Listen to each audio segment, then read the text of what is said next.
ये पता कर लीजिए कि आज तक उन्होंने कितने SC/ST एक्ट में पैरवी की है। पहली बात, जो मैं समझता हूँ कि ऐसे एडवोकेट को जो हम हवा दे रहे हैं, जो मतलब उनकी हम पब्लिसिटी कर रहे हैं, मैं समझता हूँ ये गलत है।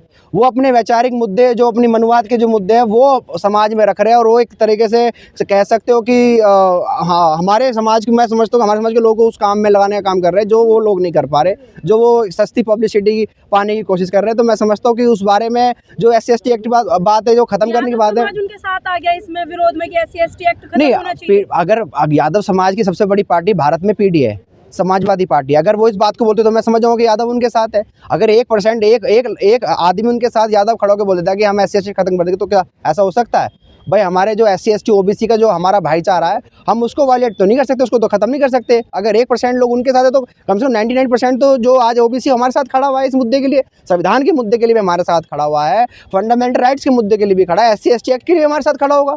अब आप देखिए, जो SC/ST एक्ट की बात कर रहे हैं कि अभी आपने देखा होगा कि SC/ST का जो वायलेशन की बात कर रहे हैं, अभी लखनऊ में एक गुप्ता नाम का एक वकील था, उसने एक हमारी महिला को हथियार बना के एक अपने रिश्तेदारों पे 10 केस लगवाए थे SC/ST एक्ट के।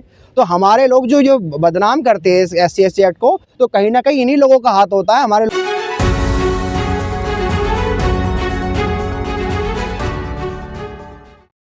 करा पा रहे, कैसे वकील हैं आप?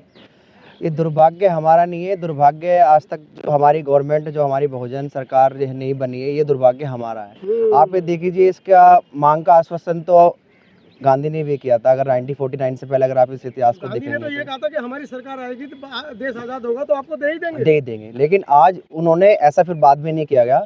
जो आप BTMC एक्ट का सेक्शन जो 3 पढ़ेंगे, आप उसमें ये देखें कि सेक्शन 3 ये कहता है कि उसमें 4 हिंदू होंगे और 4 बुद्धिस्ट होंगे। अब आप ये देखिए, जब संविधान ने बुद्धिस्टों को अल्पसंख्यक का दर्जा दिया गया है, माइनॉरिटी का दर्जा दिया गया है, तो माइनॉरिटी के साथ वहाँ मेजोरिटी के लोग वहाँ पे उसमें क्या कर रहे हैं? आप ये देखिए, जैसे वक्फ बोर्ड में इन्होंने क्या किया था अभी, कि वक्फ बोर्ड में भी अन्य धर्म के लोग उसमें समाहित होंगे। लेकिन सबसे बड़ी बात है कि आप जो माइनॉरिटी का जो सुप्रीम कोर्ट में जब जून में पिटीशन लगी थी, तो उन्होंने इसकी याचिका खारिज कर दी थी। लेकिन जो आज बिहार सरकार को उसमें नोटिस भी हुआ है और आज उसका जवाब भी देंगे। लेकिन सबसे बड़ी बात है, जो वहाँ की सरकार है, जो सरकार बनने जा रही है, जो महागठबंधन की सरकार है, जिन्होंने अपने चुनावी मुद्दा ही रखा है कि अगर हम सरकार में आते हैं, तो हम जो इतने साल की जो लड़ाई है, इस लड़ाई को हम एक ऐसा डायरेक्शन देंगे कि जो वहाँ की जो मैनेजमेंट है, उस मैनेजमेंट को बुद्धिस्टों के हाथ में देंगे।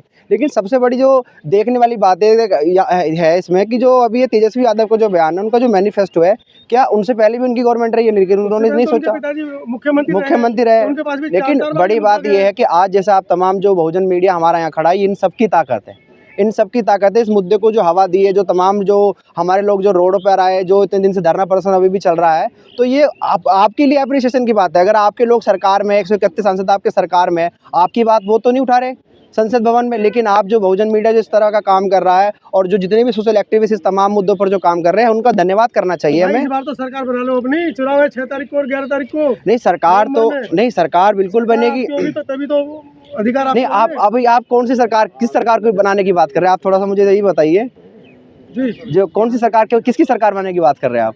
जो अम्बेडकरवादी हो, बुद्धिस्ट हो। एग्जैक्टली, मैं वही कहना चाह रहा हूँ कि जो महागठबंधन ने जो इस वक्त जो फैसला लिया है, तो हम ये कह सकते हैं कि उन्होंने कम से कम हमारी सुनी तो सही इस बारे मुद्दे में। तेजस्वी यादव ने जब अपना चुनावी मुद्दा ये रखा है कि हम जब बुद्धिस्ट जो हमारी गवर्नमेंट बनेगी, ने भी ट्वीट किया है कि अगर हमारी सरकार बनती है तो हम भी इसको करेंगे। लेकिन बहन जी ने आज तक इसके लिए कोई आंदोलन नहीं किया, भी आप समझ सकते हो। नहीं, लेकिन उनका तो बिहार के हैं, उत्तर प्रदेश आज तक 200 दिन के अंदर एक दिन नहीं पहुंचे। उत्तर प्रदेश भी सरकार को अप्रोच कर सकती है। जब बहन जी मुख्यमंत्री रही है, बहन जी तो हमारे लिए चेहरा प्रधानमंत्री का है।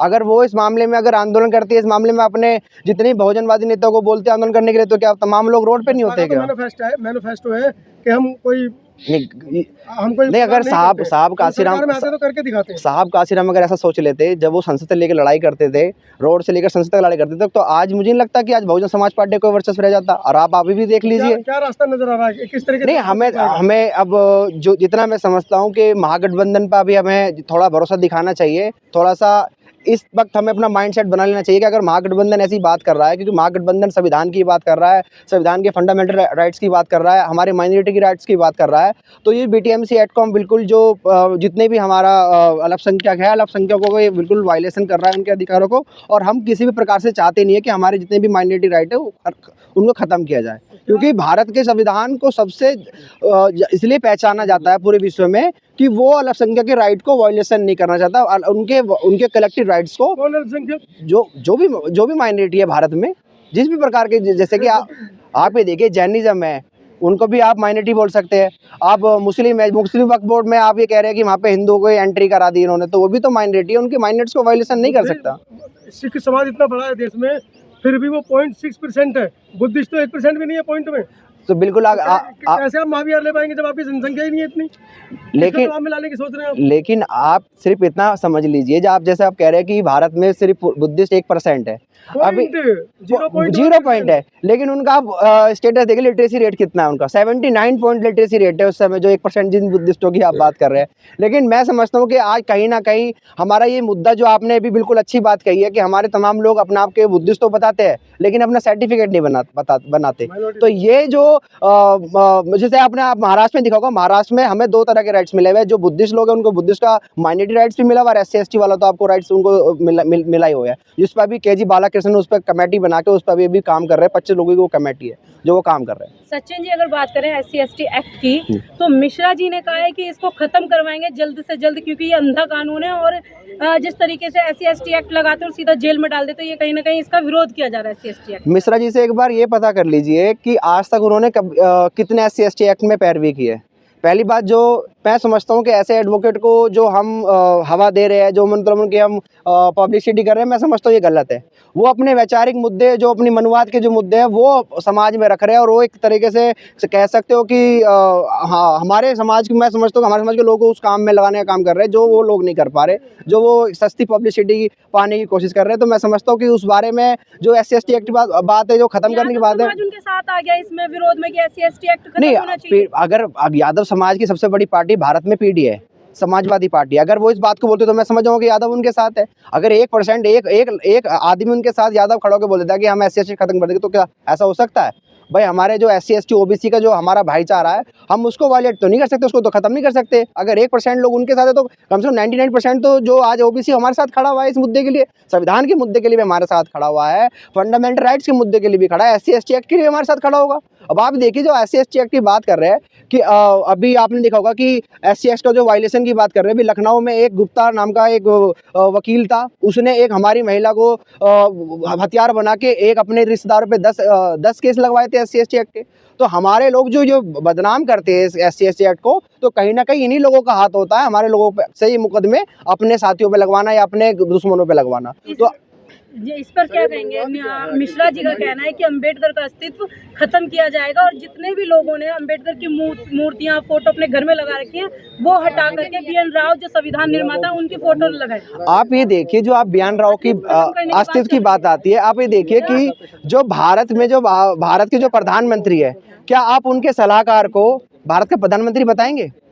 क्या जितने भी कैबिनेट मंत्री है, जितने भी हमारे तमाम सांसद है, जो उनके सलाहकार है, क्या आप उनको उनका दर्जा दे सकते हो? बाबा साहब का एक अपना रुतबा था, बाबा साहब का एक अपना स्टारडम था, वो आज पूरे दुनिया में यूनिवर्सल बाबा साहब बन चुके हैं। तो ये जो बात इनको खल रही है, इस बार में वो बार बार बाबा साहब की बात लेकर आते हैं। तो मैं समझता हूँ कि BN राव, जो बाबा साहब ने भी, ऐसा नहीं है कि बाबा साहब के वो सलाहकार थे, और उनका पूरा अधिकार है, पूरा सम्मान है, हम सम्मान भी देते हैं। वो हेग में पहली बार जो न्यायाधीश बने, तो पहले भारत के न्यायाधीश थे। लेकिन जिस तरीके से मैनिपुलेट करके हमारे लोगों को बरगलाया जा रहा है और अपने लोगों को बरगलाने का काम कर रहे हैं, ये मुझे लगता है कि एक पूरी तरीके से मनुवाद और ब्राह्मणीकरण जो इस सिस्टम का करा जा रहा है, कि वो सोचता है कि उसको केंद्र सरकार की पूरी शक्ति मिली हुई है, केंद्र सरकार की पूरी पावर उसको मिली हुई है। लेकिन मैं समझता हूँ कि जज, आप ये समझ लो कि मध्य प्रदेश में हमारे जितने भी एडवोकेट है, अभी भी उसका बुरा हाल है, वो अभी घर से निकल रहा। अभी आपने देखा कि हिना खान जो DSP थी वहाँ की, जब वो अपना रोड पे बर्थडे मना रहा था, तो उसे बस एक बात कही गई कि वहाँ पे जाके बोला उन्होंने कि यहाँ बर्थडे मत मनाओ, यहाँ पे इलीगल तरीके से बर्थडे मना रहा। तो बोलता है कि सनातन का अपमान है। अरे, तेरा व्यक्तिगत मुद्दा है, तू व्यक्तिगत तौर पे अपना बर्थडे मना रहा है, तो ये सनातन का अपमान कैसे हो गया? तो वहाँ पे वो जय श्री राम करने लगा कि जय श्री राम, जय श्री राम। तो हिना खान जो DSP थी, वो भी जय श्री राम करने लगी। तो जो तुमने इन्होंने हत्या विचार बना रखा है कि जय श्री राम का, कि किसी भी तरह का कोई मुद्दा हो, चाहे वो सामाजिक हो, चाहे वो क्या कहते हैं वैचारिक हो, लेकिन ये कहीं ना कहीं उस बात में सनातन का जो मिर्ची है ये घोल देते हैं, ताकि समाज में अलगाव की स्थिति पैदा हो और विवादास्पद जो अपनी जो बयानबाजी करते हैं, इससे समाज में अलगाव पैदा हो। युवाओं से क्या अपील करना चाह रहे हैं जो कुछ भ्रांति में फंस जाते हैं ऐसे लोगों की? और कांवड़ यात्रा करने मैं जैसे तमाम अपने जितने भी SC ST OBC के युवा हैं, मैं उनसे सिर्फ इतना ही डिमांड करना चाहता हूं कि सबसे पहले तो OBC समाज को आर्टिकल 340 पढ़ लेना चाहिए, कि वो जो आर्टिकल 340 है वो उनको सिर्फ अदर बैकवर्ड क्लासेस में उनको